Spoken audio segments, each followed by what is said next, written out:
When I came back from a business trip, my neighbor ran out to me. She's been such a sweet baby. I took care of her for days. She handed me a baby. Confused, I said, I never had a baby. The neighbor froze. What do you mean? Whose baby is this? I called the police immediately. What they discovered inside made my blood run cold. Boston's autumn was beautiful, a season when the street trees turned golden. Emily Sanders was living fulfilling days as a sales manager for the pharmaceutical company Novatech Futures. 3 years after her divorce, she had become independent and took pride in the life she had built with her own strength. While brewing her morning coffee, Emily gazed out the window. Her house in the quiet residential neighborhood wasn't a mansion by any means, but it was a warm place she had chosen with her own hands. She could see her neighbor Linda Miller tending to flowers in her garden. Linda was a kind woman who had been friendly since Emily moved in, occasionally bringing over homemade cookies. Emily's family home was about a 30-minute drive away, but lately she had only been in contact about once a month. Her father Robert was a former banker who, even after retirement, maintained his strict personality that valued appearances above all else. He frequently said about Emily's divorce that it was shameful. Her mother Margaret was a woman who had been dutifully obedient to her husband for many years. Though she had a kind heart, she rarely went against her father's opinions. What worried Emily most was her sister Sophia. She had been unreachable for about 2 months now. Emily had called many times, but it always went to voicemail. When she asked her parents, they only gave vague responses like she must be busy. Emily and Sophia had always been close, and her sister was the only one who had shown understanding during Emily's divorce. In the car heading to the office, Emily mentally organized her schedule for the day. The morning held a meeting about clinical trial results for a new drug, and the afternoon had negotiations for contract renewal with a major hospital chain. The pharmaceutical industry was constantly changing with fierce competition, but that was also what made it rewarding for Emily. She felt a deep sense of mission in her work of delivering truly needed medications to medical settings. After her divorce, Emily had been able to find a new version of herself by throwing herself into work. Her marriage to her ex-husband David had ended due to his infidelity, but looking back now, she also felt somewhat liberated. While she sometimes felt lonely about missing the opportunity to have children, she was satisfied with her current life where she could control her own destiny. Her relationships with colleagues at the company were also good. She was particularly close with Sarah Johnson from the same sales department, sharing everything from work concerns to private matters like best friends. Sarah was a single mother with 2 children and served as a life mentor for Emily. In the evening, when she returned home, Linda waved to her over the garden fence. "Emily, welcome home. How was your day?" "Thanks to you, it was a fulfilling day. How was yours, Linda?" "I spent a relaxing day." "Oh, and I'll keep an eye on your house while you're on your business trip next week." Emily was filled with gratitude. Having a warm neighbor like Linda made this house feel even more precious to her. That night, Emily tried calling Sophia again, but still couldn't get through. Praying for her sister's safety, she began preparing for her Chicago business trip starting tomorrow. If the major contract succeeded, it would be a significant step forward for the company. With both nervousness and anticipation in her heart, Emily carefully packed the necessary documents in her suitcase. Monday morning, Emily boarded a flight to Chicago from Logan International Airport. Do you know some people earn over $10,000 a month just by posting Reddit stories on YouTube? No face, no voice, just a laptop. I'd do it too. Link below if you're curious. Looking at the sea of clouds from her window seat, she realized anew how important this business trip was for her. The contract with Midwest Medical Group could be a major turning point for the company's new drug lineup. Upon arriving at her Chicago hotel, Emily immediately began final preparations for the negotiations starting tomorrow. She spread materials across the desk in her room and reviewed the presentation flow repeatedly. Efficacy data for the newly developed diabetes medication, comparative analysis with competitors, pricing rationale, everything had to be perfect. That night, Emily received a brief email from her parents for the first time in a while. It was simple content. "Are you doing well? Work hard." From father, but she felt their concern in their own way and her heart warmed a little. There was still no contact from Sophia. She left another message on her sister's cell phone, but didn't expect a response.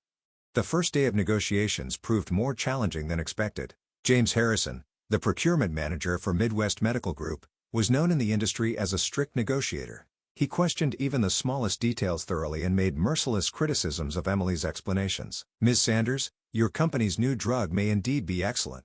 However, to justify the price difference from the medication we're already using, we need more convincing data."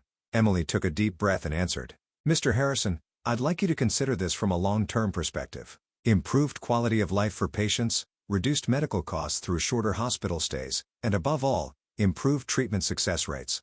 If you evaluate all of these comprehensively, I'm confident the investment value is clear.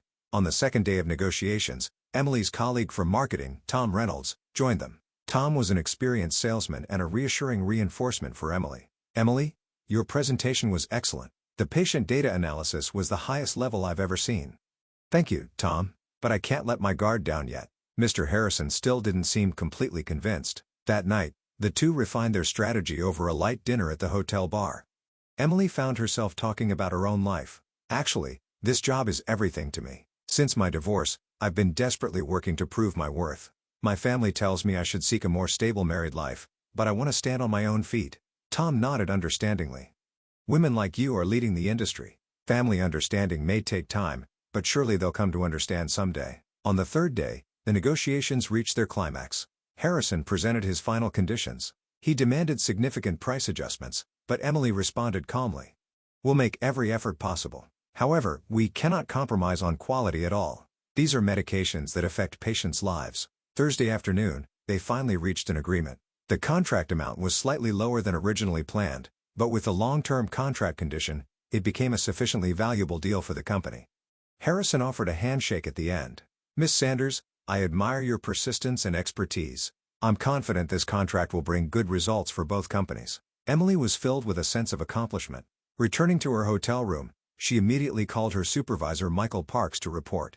Excellent work, Emily. Thanks to you, we've moved much closer to achieving next year's sales targets. Your achievements will be highly valued at headquarters too. That night, Emily was quietly immersed in satisfaction while looking at Chicago's night view alone. Gazing at the city lights spreading outside her window, she suddenly felt homesick for Boston. She missed the daily routine of drinking coffee with Linda's homemade cookies in her small house. On the final morning, Emily sent an email to her parents while packing. It was brief. The negotiations were successful. I plan to return home this evening. Thank you for your hard work. There was still no contact from Sophia. In the taxi heading to the airport, Emily reflected on this business trip. While she had achieved great success work-wise, it made her reconsider the distance with her family. What she realized through her conversation with Tom was that she wanted to share more of the confidence and fulfillment she gained from work with her family. As the plane took off toward Boston, Emily bid farewell to Chicago's cityscape visible from the window. When she got home, she would give Linda the chocolate souvenir she bought, and she would try contacting Sophia once more. Her desire to confirm her sister's safety was growing stronger each day. When she landed at Logan International Airport, Emily felt refreshed. Checking her cell phone in the taxi, she found many congratulatory emails from the company. However, there was no message from Sophia. Friday evening, the taxi carrying Emily stopped in front of her home. With the success in Chicago in her heart, she walked toward the front door with light steps. As she was dragging her suitcase and trying to take out her keys, the neighbor's door opened vigorously. Emily. Welcome home. Linda rushed over, looking somewhat flustered. Unlike her usual calm expression, she seemed nervous somehow. Emily turned around with a smile. Linda, I'm home. Thank you so much for watching the house. Well, that's Linda said, slightly out of breath as she grabbed Emily's arm. Your baby was really such a good child. Barely cried at night and was very easy to handle. Emily looked confused. Baby? Linda, what are you talking about? Oh, this is no time for jokes. Linda beckoned toward her own house. Wait here. I'll bring him right out. Emily put down her suitcase and tried to follow Linda, but she had already disappeared into the house. A few minutes later, when Linda returned, she was holding what appeared to be a baby a few months old. Here, your cute baby. He really looks just like his mother. Linda naturally offered the baby to Emily.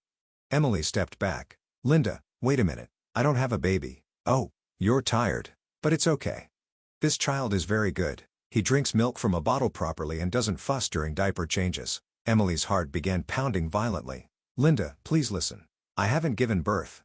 This child is not my baby. Linda's expression froze. Still holding the baby, she stared at Emily with a pale face. That can't be, but your mother said. What did my mother say? Tension shot through Emily's voice. Monday morning, Margaret brought this child over. She asked if I could take care of Emily's baby while she's on a business trip. She said you had given birth as an unmarried woman but needed someone to watch him because of work. Emily felt like her knees might give out. That's impossible. I don't have children. The baby let out a small cry. Linda tried to soothe the baby while confused, but her hands were trembling. Then, who is this child? Linda's voice was shaking. Emily took out her cell phone. I'm calling the police immediately. This is definitely a kidnapping case. Police? But your mother. My mother deceived you, Linda. You're a victim too. While calling 911, mind was in chaos. Why had her mother told such a lie? And whose baby was this? I'm reporting an emergency. There's an infant who may have been kidnapped. The operator's calm voice came through the phone. Please tell me the detailed situation. Emily explained the situation with a trembling voice. The address, names of those involved, the chronological sequence of events. Linda sat down in a garden chair, still holding the baby. 15 minutes later, the sound of police sirens echoed through the residential neighborhood. She could see neighbors peering from their windows. 2 police officers got out of the car, the elderly Detective O'Malley and young Officer Rodriguez.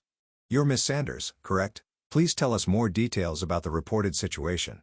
Emily explained everything from the beginning again. Returning from her business trip, the neighbor offering her a baby, not having children herself. Detective O'Malley listened carefully while taking notes. Ms. Miller, please explain the circumstances under which you came to care for the baby. Linda answered tearfully. Monday morning, Margaret Sanders brought this child over. She said, "This is Emily's baby, and I'd like you to watch him during her business trip."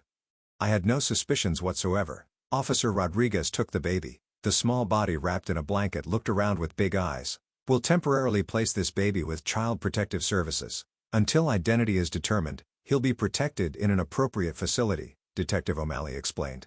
Emily watched the baby with a tightening chest. Small hands, fluffy hair, innocent expression. This child had done nothing wrong but was caught up in this commotion. We need to contact Margaret Sanders. Please provide your parents' contact information. Emily showed her cell phone contacts with trembling hands. But why would my mother do such a thing? That's our job to find out. Could you come to the police station tomorrow morning? We'll conduct a formal interview. After the police car left, Emily and Linda stood speechless. In the quiet residential neighborhood where evening peace had returned, only the two of them remained to feel the weight of the truth. Emily, I'm truly sorry. I completely trusted your mother. Tears welled up in Linda's eyes. It's not your fault, Linda. You're the one who was deceived. Emily placed her hand on Linda's shoulder.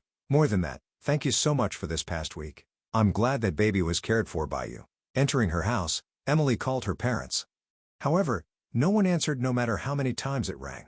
She left a message on their voicemail. Mom, Dad, please contact me immediately. The police will come to talk to you tomorrow. What on earth are you thinking?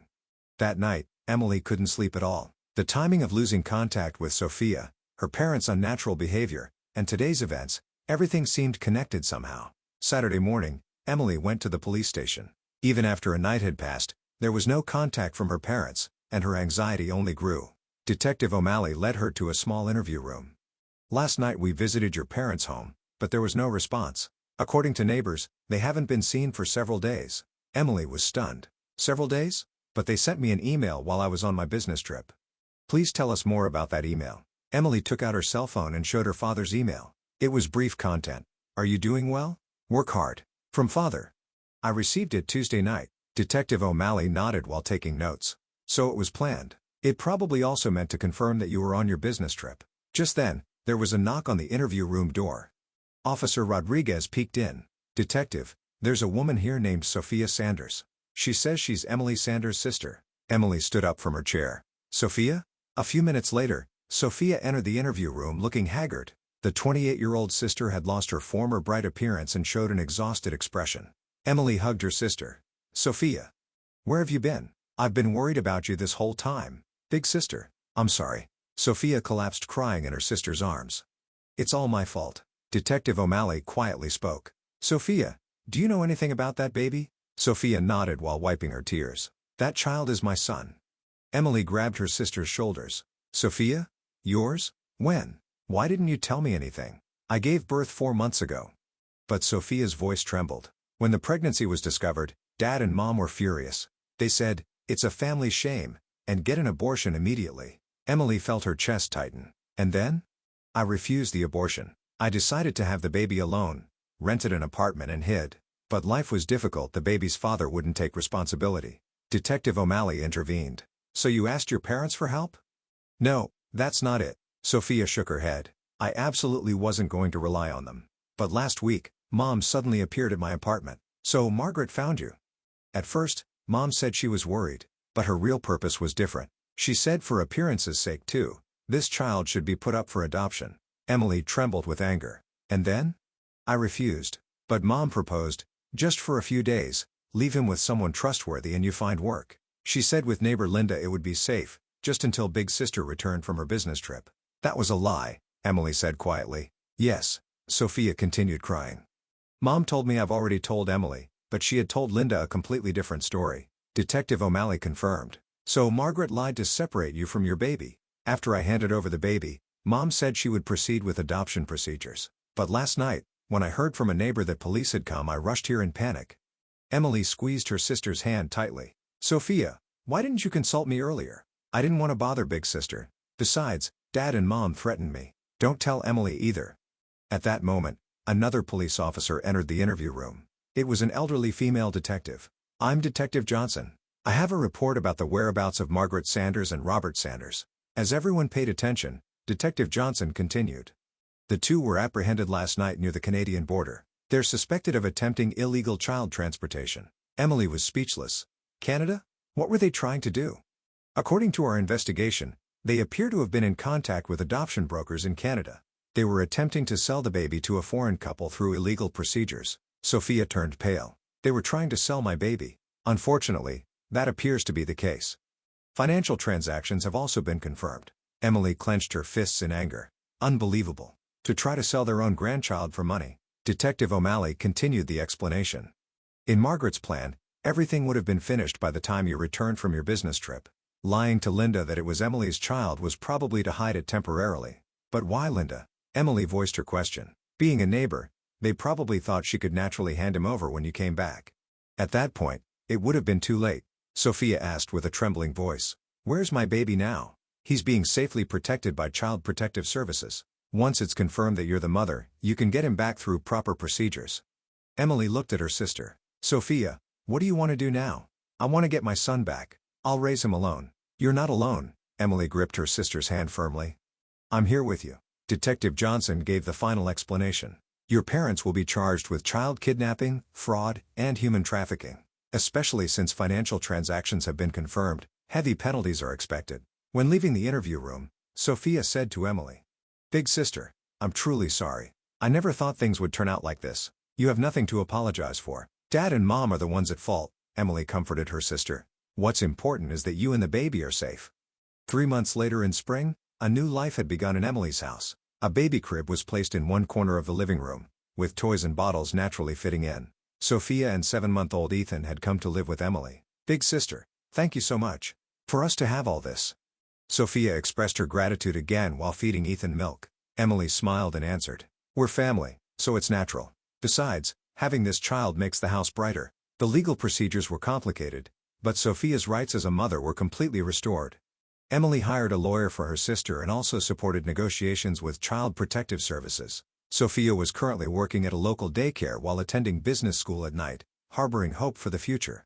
Neighbor Linda had also deepened her bond with the sisters through this commotion. She became a reassuring presence, watching Ethan several times a week while Sophia attended school. I was really surprised at that time, but thinking about it now, perhaps God guided this child to us, Linda said while playing with Ethan. The baby looked at her face and showed an innocent smile. Meanwhile, harsh reality awaited Robert and Margaret. Convicted of human trafficking and child kidnapping, they received prison sentences of 8 and 6 years respectively. For the two who valued appearances above all else, the article published in the local newspaper was fatal. The cold stares from neighbors and the complete loss of the social status they had built over many years, everything they held dear crumbled away. Emily wondered whether to visit her parents, but in the end never went to the prison. Sophia felt the same way. While they could forgive, they felt it was impossible to repair the relationship. Let's live looking forward, Emily told her sister. Let's build a new form of family without being bound by the past. At Emily's company too, this incident became a big topic. However, all her colleagues supported Emily's decision. Especially Sarah, drawing on her experience as a single mother, gave lots of advice. Family isn't just about blood relations. Supporting and loving each other is what's most important. Sarah's words resonated deeply in Emily's heart. One Sunday afternoon, the three were having a picnic at the nearby park. Ethan was sleeping peacefully in his stroller while Sophia and Emily sat on the grass drinking coffee. Big sister, what do you think would have happened to Ethan if you hadn't come back from your business trip then? To Sophia's question, Emily thought for a moment before answering. I don't know, but I think God surely protected him. You, Ethan, and me too. I'm very happy now. It's tough, but every day is fulfilling. Sophia's face had regained its former brightness. The responsibility and joy of motherhood had made her stronger. Emily thought while looking at her nephew. The changes this small life had brought to their lives were immeasurable. It had brought new meaning and warmth to a life that had been focused only on work. In the evening, returning home, there was a letter from Linda at the entrance. "Tomorrow I'll bring homemade apple pie. I also tried making baby food for little Ethan," it read. "We're really blessed with a good neighbor," Sophia smiled. That night, after Ethan fell asleep, the sisters talked leisurely in the living room. About future plans, Sophia's studies, Emily's work, and Ethan's growth. "Next year I'll be able to earn a stable income too, so I can't keep depending on Big Sister. There's no need to rush. We have time." Emily held her sister's hand. "What's important is that we all support each other." Outside the window, streetlights cast warm light, and a peaceful night had come to the quiet residential neighborhood.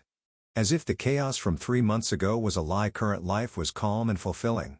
Emily thought about these past few months when she had learned anew what family meant. That there were things more important than blood relations, love and trust, and the feeling of supporting each other. The small existence named Ethan had taught them the true meaning of family. Looking at her nephew's sleeping face in the baby crib, Emily smiled quietly. Tomorrow would bring another new day, the first step toward a hope-filled future that the family of 3 would walk together.